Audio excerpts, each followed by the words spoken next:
The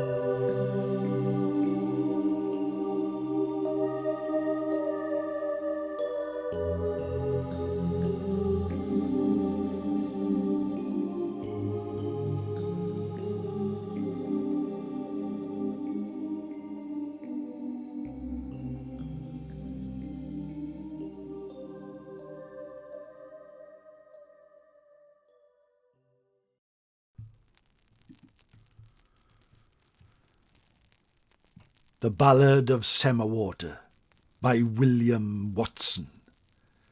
Deep asleep, deep asleep, deep asleep it lies, the still lake of Semerwater, under the still skies. And many a fathom, many a fathom, many a fathom below, in a king's tower and a queen's bower, the fishes come and go. Once there stood by Semerwater a mickle town and tall, king's tower and queen's bower, and the wakeman on the wall. Came a bigger halt and saw, I faint for lack of bread. King's tower and queen's bower cast him forth unfed.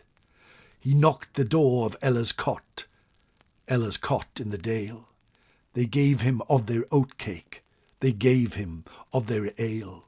He cursed aloud that city proud, he cursed it to its pride, he cursed it into Semerwater, there to bide. King's tower and queen's bower, and a mickle town and tall, by glimmer of scale and glimmer of fin, folk have seen them all. King's tower and queen's bower, and reed in the gloom, and a lost city in Semerwater, deep asleep till doom. Hello, my friends, and welcome to Time Between Times storytelling with me, Owen Staton. The year is now getting into the swing of things. The sun is starting to rise, the nights are getting lighter, and our hearts are still full of tales. I hope you are all well, and I hope you are ready for another story. And today we go far away to the north of England, to the lake of Semerwater, in the Yorkshire moors. There, this beautiful placid place, where people come from all over the world, holds a dark secret. But that is one I will tell you soon enough. In the meantime, relax, sit back, close your eyes if it's safe to do so, and let your imagination get washed away on a tide of tales. Are you ready? Take a deep breath. And another. Let all your worries wash away. Imagine you are sat in your front room, in the most comfortable chair in this house that you love.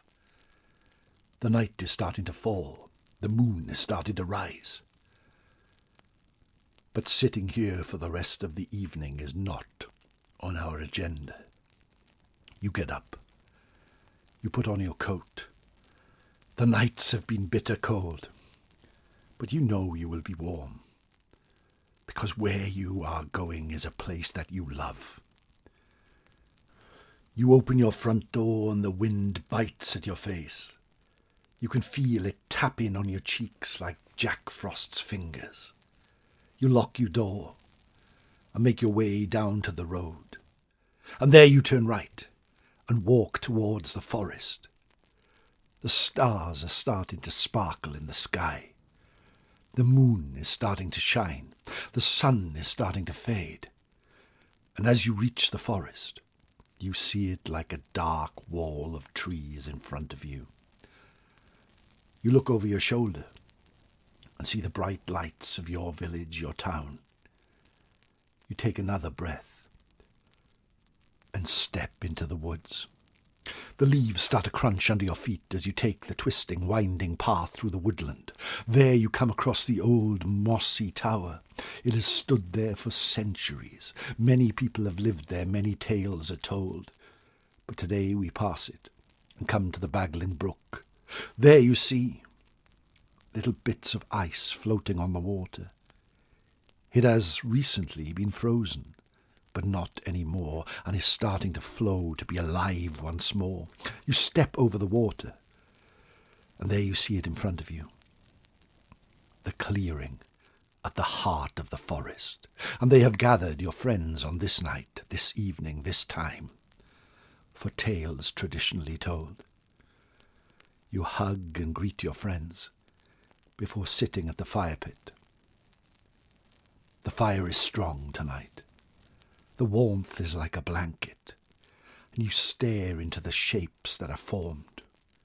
In it you see creatures leaping out. You see the wind starting to blow. You see ships sailing on stormy seas. For this is the home of stories.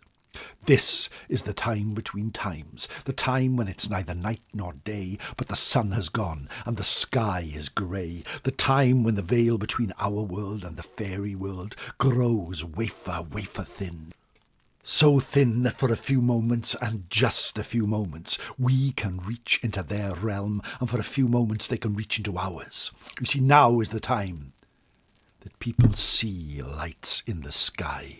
Now is the time that people see the Tylwyth Teg, the fairy folk, the very folk. Now is the time that people see ghosts. The ghosts of the past, the ghost of the present, the ghosts of things yet to come. Now is the time between times. So join me, my friends, as we journey long ago and far away to Semerwater in Yorkshire. Many years ago it was a great town, a great city, with a church in its centre where its bells rang daily. People would come from all over this great island to trade, to meet with others, to share tales. This was a glorious place. The towers of the buildings stretched to the sky. The streets were winding and wailful. This was a wondrous place. The people inside were wealthy and rich for the most part.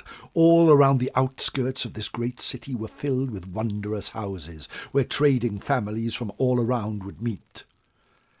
But there in the centre were a number of small hovels, where the servants lived, who looked after the horses, who mended the clothes, who cooked the food. And on one dark night, one winter's night, very much like tonight, our story started to happen. Semerwater was surrounded by a great wall, where there was once a huge gate. Many armies had broken on the walls over the years, but it had known a period of prolonged peace until this night, this very night. The guards on the walls tapped their toes on the stone and huddled their coats around them as a lone figure approached. He shuffled and stumbled and scraped his way along the road until he came to the great gate.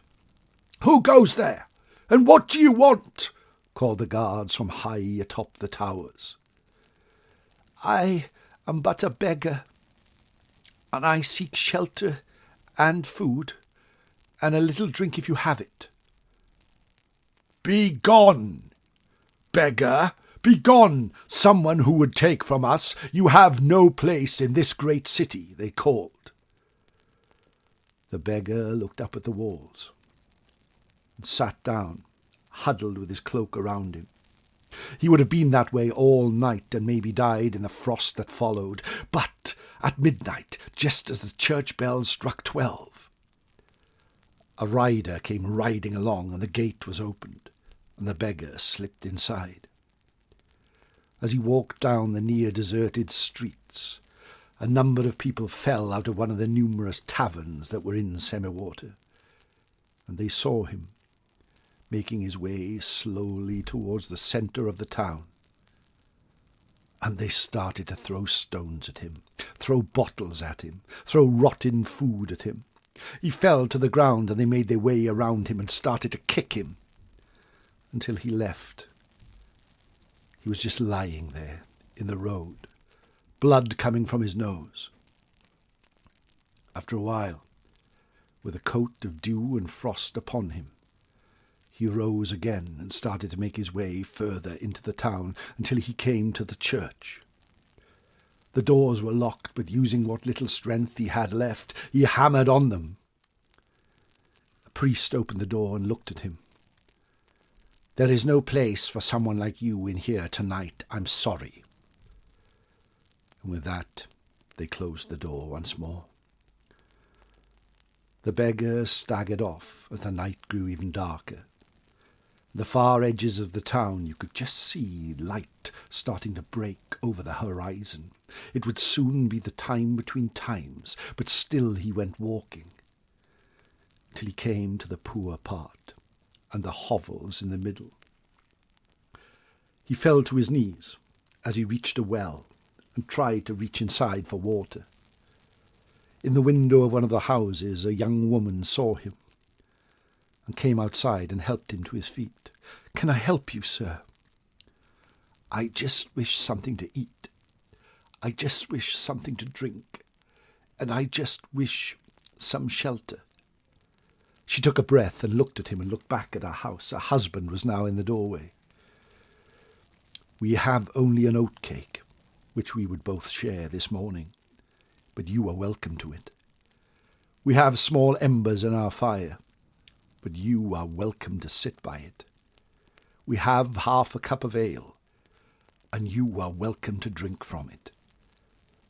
She helped the beggar towards the house, and inside they went. She sat him by the fireplace, gave him the oatcake, gave him the ale, which he drunk and ate heartily.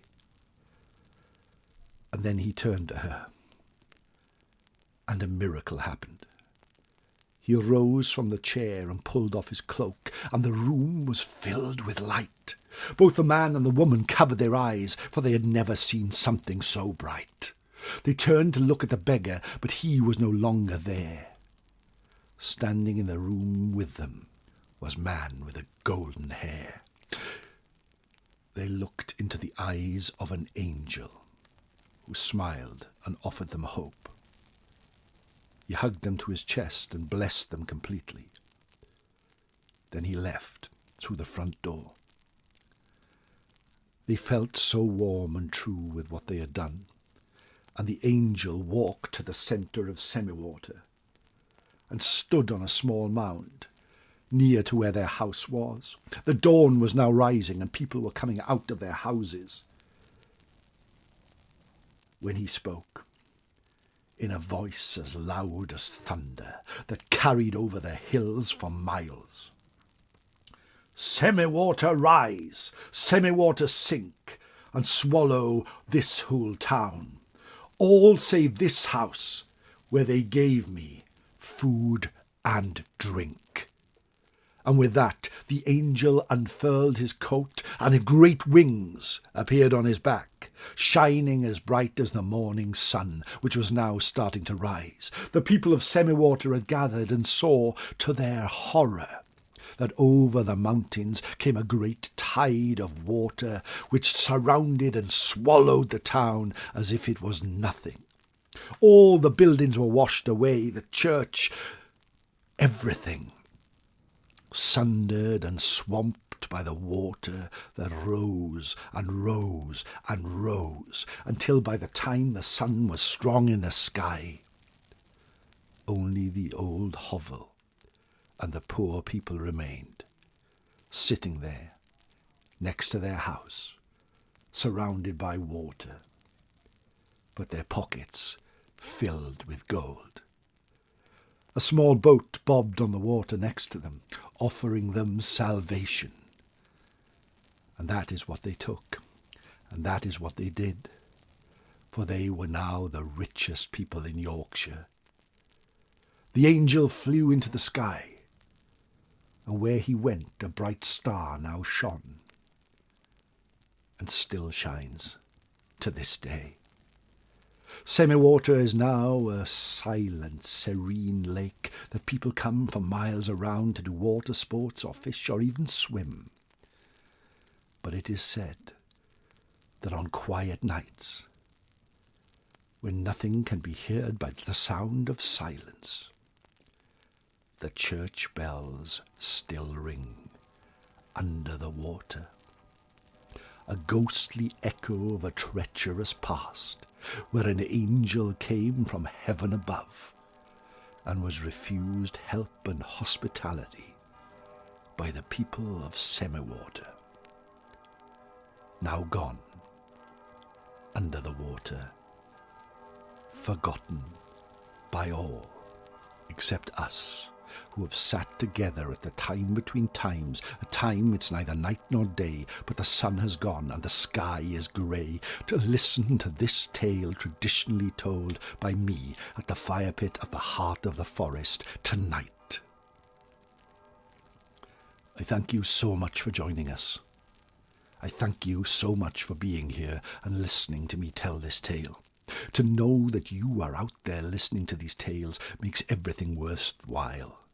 If you have any questions, any suggestions, please write to me at owenstaton@aol.com. If you love the podcast, please leave a nice review wherever you get it. It's great to know, and when I see that people all over the world are listening to these stories, it fills my heart with joy. If you want to support me even more, why not go to ko-fi.com/Owen Staton or patreon.com/Owen Staton 7 and join my growing band of Patreon and Ko-fi supporters who get bonus content. More stories, more videos, more tales. You may also look on my YouTube channel, Time Between Times, and see that recently I have recorded some tales that have been written by my good friend Amy Boucher. There are 3 currently on there. I like reading them, and they are great stories, and if you were to listen to them, it would make me very happy indeed. But in the meantime, my friends, take care. The sun is coming again. The nights will grow lighter, but we will always have time to gather at the fire pit at the heart of the forest at the time between times. So until next time, take care. Look after yourself. No stop.